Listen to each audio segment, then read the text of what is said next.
Pemerintah Sumatera Selatan memperkenalkan program Gerakan Sumsel Mandiri Pangan Menyapa Lingkungan Desa atau GSMP Menyala dan Gerakan Sumsel Mandiri Pangan Panti Sosial atau GSMP Pansos.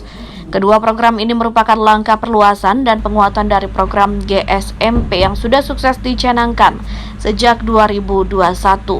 Pemerintah kembali membangkitkan program ini untuk menggencarkan kemandirian pangan masyarakat yang sekaligus menjadi program strategis Gubernur selama 5 tahun ke depan. GSMP Menyala menggandeng Bank Indonesia dengan menyasar 60 desa wisma, 17 kelompok tani, dan 1.530 rumah tangga. Sementara GSMP Pansos menggandeng organisasi perangkat daerah dan pihak ketiga seperti Pertamina, badan usaha milik negara, hingga pihak swasta untuk membantu dalam pemberian bibit tanaman sayur dan buah, ikan dan ayam.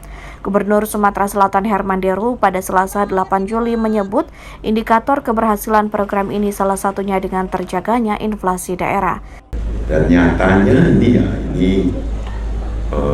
kita bukan hanya karena berharap piagam atau penghargaan dari jenjang pemerintahan yang lebih tinggi, tapi realita di lapangan memang inflasi kita terjaga.